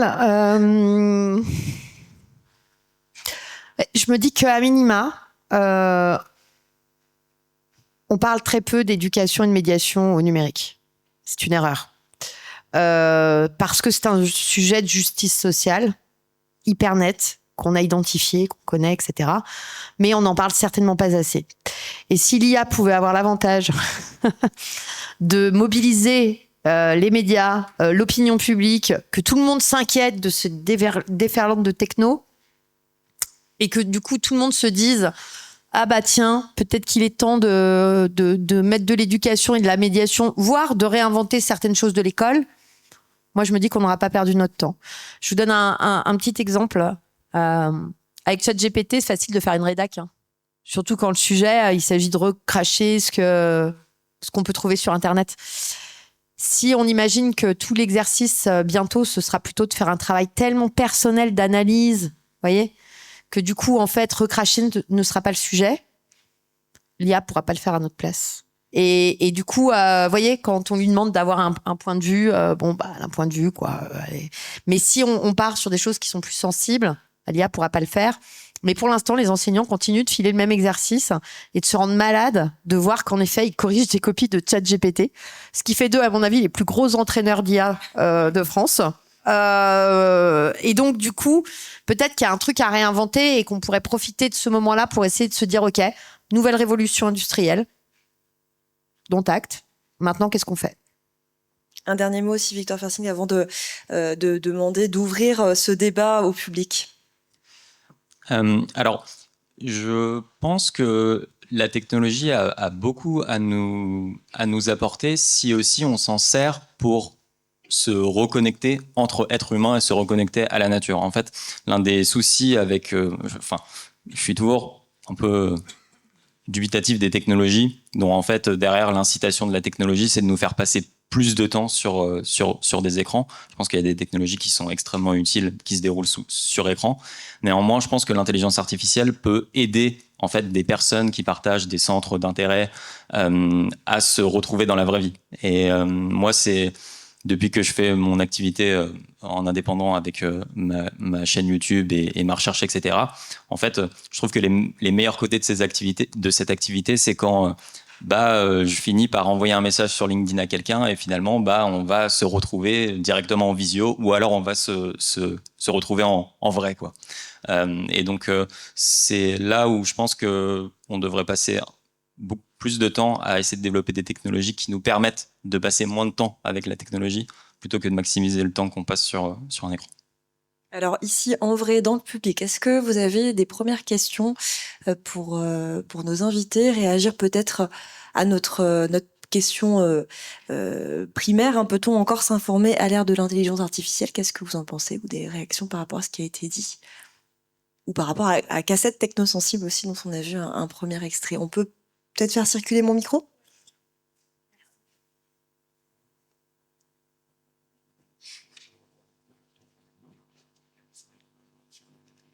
Moi, je voulais vous remercier parce que c'est vraiment un sujet sur lequel j'ai du mal à me positionner, à savoir ce que j'en pense. Et je trouve que notamment Victor et Dory, c'était un peu la définition de mes deux cerveaux qui en permanence débattent pour savoir quoi en penser. Mais notamment, j'ai aussi, c'est plus sur les algorithmes du coup, mais j'ai toujours du mal aussi à me positionner, par exemple, par rapport à Spotify ou les plateformes comme ça, parce que j'ai l'impression à la fois qu'elles me permettent de découvrir plein de chansons que j'aurais pas découvert par moi-même, et donc en cela elles diversifient aussi mon écoute, mais qu'en même temps il y a plein d'artistes qui sont pas du tout proposés par ces algorithmes, et du coup je me dis que ça bloque cette diversification, et je sais pas trop comment me positionner par rapport à ce genre de plateforme. Donc, je vais reparler de Jérémy Poirou, c'est terrible parce que j'étais avec lui ce matin. En ce moment, il est à Tokyo, donc il pouvait pas être là. Sinon, ça aurait été pratique en fait de le faire venir. Lui, donc son sujet de thèse, ce qu'il explique assez bien, je trouve, je voudrais pas dévoyer son travail, donc on peut le retrouver en ligne, à mon avis. Mais j'espère qu'il regarde pas cette vidéo. En gros, ce qu'il faut, à mon avis, retenir, c'est que des biais, on en a. Et qu'en fait, l'algo, il va reproduire les biais qui sont déjà ceux... c'est-à-dire qu'en fait, si tu es élevé dans une famille de droite, que tu fais les scouts, que tu vas à la messe le dimanche matin, que tes amis sont ceux qui vont au scout avec toi, et que tes parents lisent Le Figaro, il y a des chances, beaucoup de chances, que tu te maries assez tôt pour avoir beaucoup d'enfants dans une famille très engagée, avec un mari industriel, je pense. Mais c'est-à-dire qu'à un moment donné, il y a des biais, quoi. Et en fait, dans la musique, c'est pareil. Moi, je continue de penser vraiment, hein, je le redis, franchement, je croyais que la musique se limitait à très peu de choses. Et aujourd'hui, quand tu vois la diversité de ce qu'on peut découvrir, c'est quand même fantastique. Ce qu'il y a de vrai, c'est que moi, j'aime pas le métal. A priori, j'aimerais jamais vraiment ça. L'algo, il peut me forcer s'il veut, tu vois, mais ça changera pas ça. Et donc, voilà. Par contre, ce qu'il y a de vrai, c'est qu'il y a des modèles économiques, que Spotify, c'est pas un service public, que tu vois qu'il y a des trucs qui sont pas sur Spotify parce qu'ils ont refusé de payer les droits à Spotify. Il y a des créateurs indépendants qui arrivent pas à rentrer sur Spotify, etc. Donc Spotify, c'est pas le monde entier. C'est une partie du monde. Et puis il y a peut-être d'autres sources à avoir si tu veux absolument devenir la meilleure esthète musicale de tous les temps. Mais quoi qu'il arrive, vraiment j'insiste, tes billets, t'en as quoi qu'il arrive. Et quand même, ça ne fait que les reproduire, quoi. Ouais. Et je rebondis, mais juste, enfin, ça me fait penser à deux choses. C'est que l'IA ou Internet, on pense souvent ça comme soit quelque chose de totalement dématérialisé, soit comme quelque chose de un peu déconnecté de l'humain, en se disant que ça va. Enfin voilà, je pense aux réactions. À chaque fois où tout le monde est surpris, oh mon Dieu, l'IA est raciste, sans blague. Enfin oui, mais en fait la société est raciste, donc en fait l'IA est juste comme la société. Et du coup, enfin. J'ai l'impression qu'il y a tout un travail de pédagogie à faire pour faire comprendre que le cloud c'est pas un nuage, c'est un serveur, que l'IA c'est pas une machine magique sortie de d'univers de science-fiction, et que ça peut apporter des choses, et que il y a des apports technologiques clairs, mais que ça pourra jamais pallier. Enfin, je sais pas si voilà. Et un truc important, vraiment, je pense qu'il faut militer pour la transparence des algos. Moi, j'aimerais bien savoir ce qu'il y a dans la formule. Si j'ai écouté 3 fois de la folk, 2 fois du machin, et que c'est une voix féminine, et que tatati, et que tatat, enfin, qu'est-ce qu'il y a dedans? Parce que si tu sais ce qu'il y a dans l'algo, c'est Amazon qui fait ça super bien. Je viens de dire un truc horrible. Ouais. Mais il le fait quand même super bien. Amazon, dans le bac, tu peux paramétrer ton algo de suggestion. Et donc, du coup, en fait, tu dis, non, c'est pas parce que j'ai acheté une fois ce truc-là que je veux que tu me reproposes ce truc-là. C'est pas parce que... donc, tu peux le choisir dans les paramétrages. Alors, c'est pas la même chose que la transparence algorithmique, mais c'est quand même un truc qui te permet d'aller assez loin dans le paramétrage et donc d'être décideur de ce que te propose l'algorithme. Aujourd'hui, sur Spotify, tu sais pas ce qu'il y a dans l'algo. Donc, du coup, c'est chaud. Parce que, tu vois, moi, j'ai vu mes fils s'engueuler en disant sur YouTube, il y en a un qui disait à l'autre, tu n'utilises pas mon compte, tu vas pourrir mon algorithme. C'était une bonne... c'était vrai. Mais la question, c'était à combien de fois il fallait qu'il l'utilise pour réussir vraiment à changer l'algo. C'était ça, la vraie question. Ouais, les ados ont des problèmes, on se rend pas compte. Hein. Et ça fait penser à un travail d'un designer qui était à l'ENSI, les ateliers où on était avec Myriam, qui s'appelle Ulysse Van Dunen, qui travaille justement à ça. J'ai l'impression que c'est vraiment les nouvelles questions du design et de l'IA, c'est la visibilisation des paramètres en fait. Et donc voilà, il y a des gens qui travaillent dessus pour en effet donner plus de place au choix et au paramétrage directement par les utilisateuristes. Ouais, et par rapport à ça, le DSA, donc la nouvelle réglementation européenne, l'une des propositions, enfin l'une des lois en fait, c'est on est censé pouvoir demander justement pourquoi l'algorithme nous propose un certain type de contenu. Donc les plateformes sont censées se plier à ça, et on est censé aussi avoir des fils d'actualité qui ne sont plus personnalisés en fait par l'algorithme et qui vont proposer du contenu qui va être uniquement filtré en termes de chronologie, par exemple. Et ça me semble extrêmement important parce que, encore une fois, la personnalisation du coup algorithmique des plateformes, c'est aussi ça qui rend ces plateformes extrêmement en fait addictives. Et sur une plateforme par exemple comme TikTok, évidemment que un enfant de 12 ans va pas pouvoir, enfin, peut pas faire face, peut pas résister en fait au contenu ultra personnalisé qu'on lui propose sur un fil d'actualité. Après, moi, il y a des trucs, j'ai pas envie de les lire. Hein. Enfin, j'ai pas envie de les voir. Les titres, j'ai pas envie de les lire. Donc, ça vient poser cette question-là, peut-être du choix algorithmique. C'est un des trucs. Non, merci, la une de valeur actuelle. Ça ne m'intéresse pas. Donc, et pour le coup, en kiosque, même, je pense que je les regarde pas avec mes yeux, tu vois. J'essaie de faire non. Enfin, Même question. Oui, j'avais une petite question. Du coup, c'était une belle transition sur la question de la régularisation, notamment pour en revenir à l'intelligence artificielle. Est-ce que, parce qu'on voit de plus en plus apparaître un peu avec l'utilisation de plus en plus mainstream de l'intelligence artificielle générative, des petits messages, des fois en bas à droite des images générées, des vidéos, des fois générées, parfois même maintenant de plus en plus. En tout cas, il y a eu des expérimentations sur des médias traditionnels audiovisuels. Est-ce que c'est une bonne technique de dire attention généré par IA? Est-ce que c'est vraiment pertinent maintenant qu'on sait que effectivement derrière les IA il y a aussi des humains? Et est-ce que au final la régulation et comment vous visualisez cette régulation dans ce sens-là? C'est-à-dire essayer de faire un départage, une ligne une scission entre généré par IA, pas généré par IA. Est-ce qu'au final c'est pas tant ça le sujet, mais la régulation des humains derrière les intelligences artificielles? Comment vous voyez la régulation à ce niveau-là dans quelques années? Comment vous l'espérez en tout cas? L'info, elle est dans les métadonnées, hein. Dans toute image.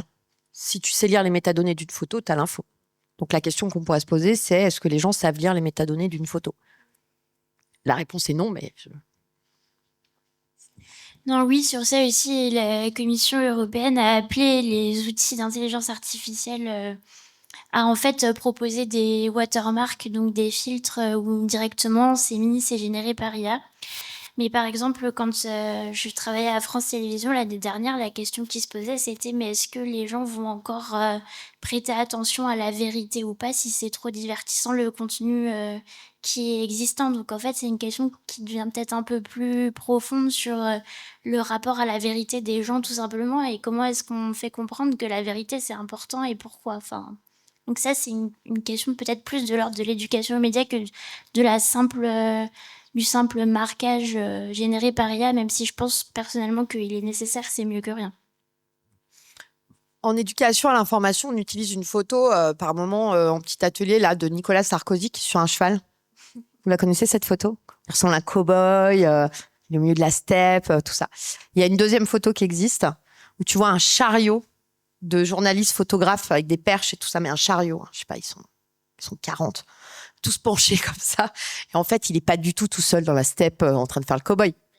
Il est en train de jouer à être dans la steppe à faire le cow-boy. Donc on pourrait dire que cette image est fausse. Cadrée, elle est fausse. Elle est fausse, c'est pas vrai. Nicolas Sarkozy n'est pas un cow-boy de l'Ouest californien. Mensonge. Et donc, du coup, la question, c'est en ça que c'est troublant. C'est-à-dire qu'on pourrait toujours écrire faux. Toute construction de l'image est fausse, quoi. Donc, du coup, alors, des fois, il y a des retouches qui datent même des années. Il y a des gens qui ont été rajoutés sur des photos politiques, etc. Donc, la question, c'est si c'est faux et que c'est toujours faux, comment est-ce que, du coup, il faut appréhender n'importe quelle illustration? Et ça, c'est peut-être aussi hyper intéressant. Je dis pas que je comprends cette histoire de quête de vérité, on est tous là-dedans, mais finalement, si on se dit qu'une représentation, c'est le coup de la pipe, c'est jamais la pipe, bon, on a peut-être gagné un peu de temps. Et du coup, on n'est pas obligé de dire, il y a un filtre, il n'y a pas de filtre. Ouais, là, le soleil était avantageux, mais en vrai, j'ai des rides, etc. Enfin, ouais, non, mais en fait, une image, c'est forcément une représentation faussée. Oui. Je pense que dans tous les cas, on va devoir faire face en fait à des contenus de plus en plus troublants, à des deepfakes, etc. Je pense que ça va être très compliqué de ne pas en laisser passer sur les plateformes d'information. Du coup, comme on l'a dit tout à l'heure, il va falloir gérer il va falloir avoir un rapport d'incertitude en fait à l'information qu'on va voir. Maintenant, il y a des études qui sortent qui sont assez intéressantes sur en fait comment est-ce qu'on se crée une sorte de système immunitaire pour en fait se protéger de la désinformation, notamment des deepfakes, etc.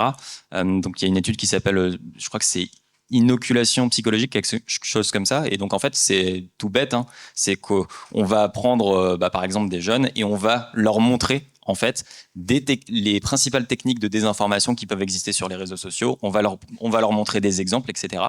Et donc rien que le fait de les exposer à de la désinformation avant qu'ils rentrent sur des environnements informationnels dans lesquels il y a beaucoup de désinfos, etc. En fait, ça construit un système immunitaire et ça leur permet derrière de mieux gérer cette désinfo. Et pour rebondir sur l'exemple de Taïwan dont on parlait tout à l'heure, donc à Taïwan, il y a une ministre du digital qui s'appelle Audrey Tang, et elle, ce qu'elle fait en gros, c'est que elle fait du pre-bunking, donc en gros, elle montre comment est-ce qu'on crée un deepfake à la population. Donc elle se filme dans son bureau, étape par étape, comment elle crée un deepfake, et en fait, le fait d'être transparent par rapport à ça, bah pareil, ça permet aux citoyens de se créer une sorte de système immunitaire et d'avoir derrière plus de facilité à gérer l'incertitude, on va dire, de ces environnements informationnels. Il a été question juste aussi à un moment d'un tatouage numérique pour classer tout ce qui est produit par les IA, notamment au moment des élections. C'est les géants du numérique qui s'étaient mis d'accord sur ce qui s'était engagé à peut-être penser un système comme ça. Est-ce que c'est faisable ? Un système visuel ? Un système de tatouage numérique qui permettrait de savoir quand on a une image, une vidéo, si elle a été générée par une IA ou pas. Mais on le sait déjà dans les métadonnées, j'insiste. Donc du coup, ça veut dire quoi ? Juste un truc visuel en plus, j'imagine, des métadonnées. Oui, apparemment, c'était ça la réflexion. Ouais, bah il y a en fait il y a des expérimentations, on va dire, ou des tests qui sont mis en place pour voir si on peut forger une sorte de carte d'identité numérique, en fait, pour que quand effectivement on va interagir sur Internet, on sache que la personne avec laquelle on interagit, c'est pas un robot. Ce qui peut faire sens d'une certaine manière. Et donc ça, je pense que ça va être un sujet effectivement assez important dans les années qui viennent, puisque en fait, on va commencer à interagir avec des personnes ou non, en tout cas potentiellement des robots qui en fait miment parfaitement d'autres êtres humains. Et sur lesquels il y a un risque accru, puisque maintenant, comme c'est des robots qui peuvent en fait, encore une fois, bien connaître notre personnalité et du coup avoir une certaine empathie pour nous, créer des liens amoureux, etc. Ça devient d'autant plus important en fait de pouvoir distinguer effectivement vraies personnes de fausses personnes. Vous avez une question, alors il faut juste appuyer sur le bouton.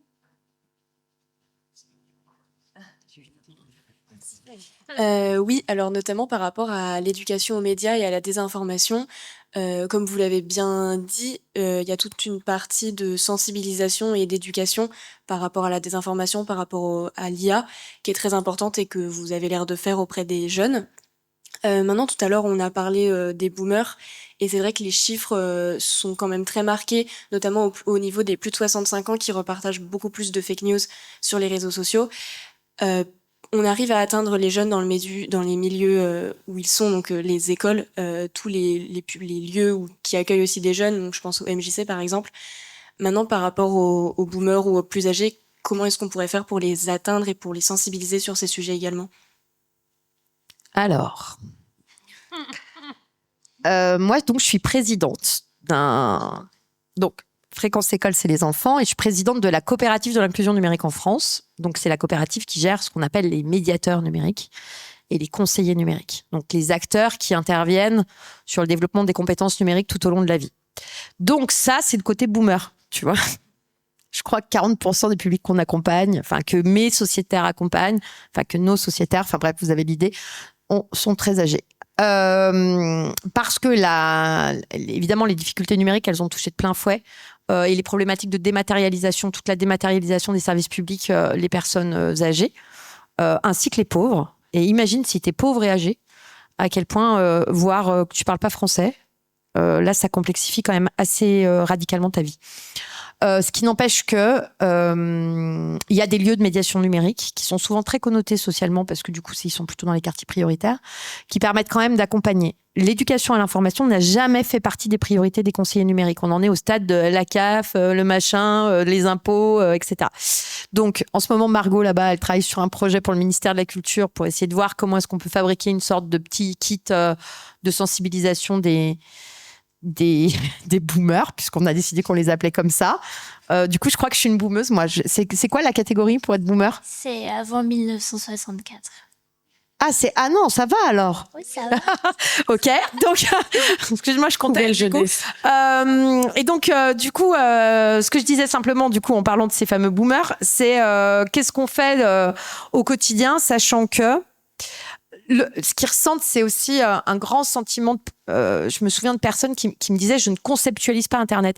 Tu vois, c'est comme quand tu as été élevé en dehors de la religion, on t'explique Dieu, et toi tu fais.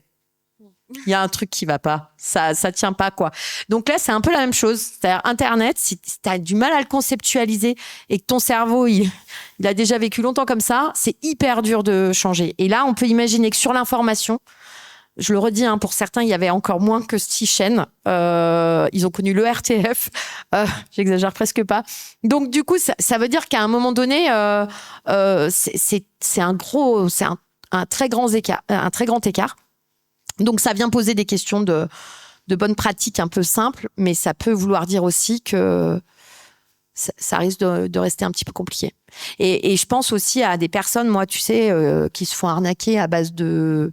Pas d'IA, hein, juste des humains. Des humains mal intentionnés qui se font croire des trucs et tout ça. Ça fait partie des choses qui touchent beaucoup les personnes qui sont seules. En fait, si tu règles aussi la problématique de la solitude, si tu règles la problématique de la pauvreté, la problématique de l'inclusion sociale, en vrai, on aura moins de problèmes. Donc, je pense qu'en fait, il faut commencer par ça. Pour rebondir sur ce point, j'ai une petite anecdote puisque avant d'arriver ici, j'étais dans un café juste à côté et en fait, mon père m'a appelé en panique parce qu'il y avait quelqu'un qui se faisait passer pour moi, et qui lui a demandé une certaine somme d'argent, assez conséquente d'ailleurs. Du coup, je l'avais au téléphone et je devais le rassurer, etc. C'était un peu ironique d'avoir une tentative d'escroquerie par Internet juste avant cette conférence. Et donc, ce que je lui disais, c'était oui, t'es pas au bout de tes peines parce que là, je pourrais être en train de te parler. En fait, ça pourrait presque être une IA qui parle à ma place. Donc ça, c'était un point. Après, pour rebondir sur la question, il y a une solution qui semble assez simple pour lutter contre les dérives de la désinformation, des boomers qui partagent n'importe quoi, etc. Si tu leur interdis Internet, c'est méchant. Hein. Ça pourrait, à étudier. Mais non, en fait, c'est dans les Facebook Files. Donc ça, c'était une ex-employée de Facebook qui avait révélé un certain nombre de documents internes de Facebook. Et en fait, on avait appris via les Facebook Files qu'il y avait un employé de Facebook, du coup, qui avait fait une étude interne, qui avait dit que, en fait, pour régler une grande partie des problèmes de désinformation et de conflictualité sur Facebook, il suffisait de supprimer le bouton de partage. Alors, pas n'importe quel bouton de partage. En gros, imaginons que quelqu'un repartage une information. À partir du moment où l'information a été repartagée une fois, plus personne n'a la possibilité de repartager cette info. Et en fait, du coup, ça se base sur quoi? C'est le fait que les gens repartagent les informations généralement. Enfin, c'est vrai, encore une fois, c'est souvent la colère qui nous pousse à repartager des infos de manière inconsidérée, parce que c'est une émotion très active.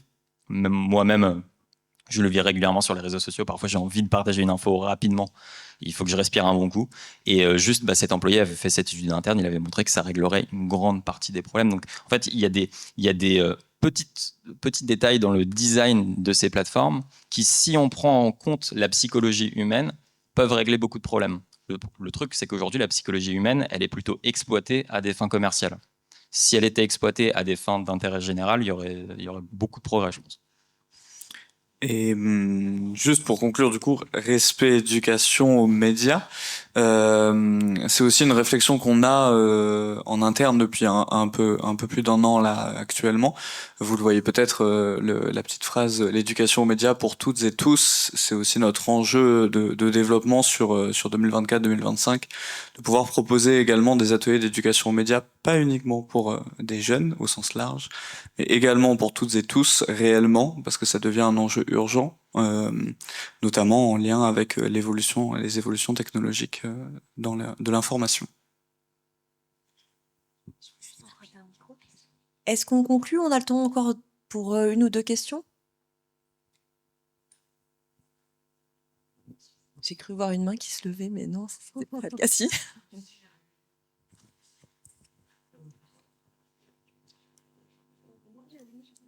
Là, c'est bon. Pour moi, du coup, l'IA, c'est plus un assistant technique que, du coup, un assistant de tous les jours. Car c'est vrai que moi, de mon côté, en fait, ça me sert beaucoup pour mes analyses, en fait, et mes recherches, et aussi pour le côté artistique. Une journée, ça permet de voir un ensemble global du projet que je veux faire, en fait. Et du coup, c'est vrai que pour l'information, en fait, pour revenir sur le sujet de l'information, il faut quand même aller vérifier par la suite si l'information qu'a donnée l'IA est juste. Donc pour moi, c'est compliqué en fait de mélanger l'IA et l'information en fait. Voilà. Après, il y a il y a des manières de le faire. On parlait de transparence aussi bien sur les algorithmes que les données, mais en fait, ça c'est possible. Je pense à une IA qui s'appelle Find PHIND qui à chaque fois qu'elle donne ses résultats, donc c'est une IA de génération textuelle et en fait à chaque fois c'est comme si sur ChatGPT à côté tu avais une liste de sources et donc en fonction des informations apportées, hop, tu sais d'où ça vient et donc tu peux aller creuser un peu plus. Ouais.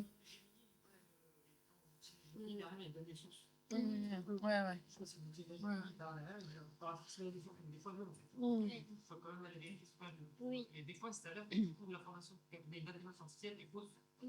Par exemple, pour des analyses techniques qui peuvent donner deux versions différentes. Donc, quand elle vérifie soi-même l'information sur Internet, pour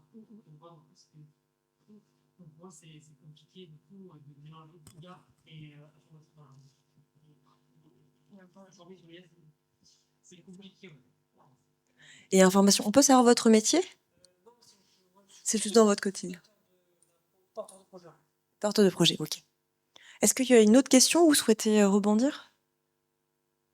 Une dernière question? Je vais peut-être conclure avec vos actualités ou un autre. Si il y a une question entre-temps, n'hésitez pas.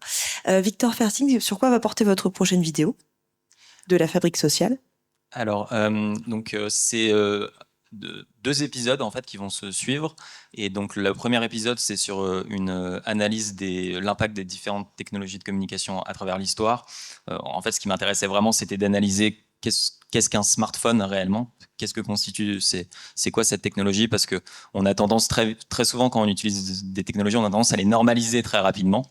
Et parfois, on a du mal à faire un pas de côté et à analyser froidement en fait l'impact réel qu'a cette technologie. Mais du coup, je vais faire un premier épisode sur les technologies passées et leur impact, donc l'écriture, l'imprimerie, le télégraphe, la télévision. Et après, ça sera une vidéo entière sur le smartphone. Voilà. Okay, donc un pas dans l'histoire, voyage dans l'histoire. Et pour vous, Doré Bruyas, on peut peut-être citer Super Demain, puisqu'on a les dates de la prochaine édition. Ce sera à Lyon les 23 et 24 novembre. Absolument, avec un thème absolument tenu secret, que je ne peux pas dévoiler, Alors y aller. mais qui vous promet du voyage, tu vois, dit comme ça. Voyage dans le temps? Je n'en dirai pas plus. Donc je le précise, hein. C'est bien du numérique éducatif pour les moins de 12 ans et leurs parents. L'année dernière, c'était les émotions, tu vois, donc du coup, on a un peu de place. Et cette année, le voyage. Et donc pour vous, pour Cassette Technosensible, dont on a découvert un extrait, c'est quand le prochain rendez-vous et comment on fait pour vous suivre aussi, pour suivre le projet?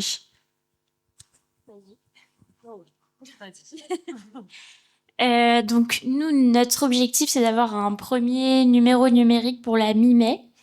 Et on raconte en fait aussi toutes les coulisses de la création de notre projet sur Instagram et LinkedIn. Et donc sur Insta, c'est cassette.technosensible. Et voilà, vous pouvez suivre toutes nos péripéties de création de projet.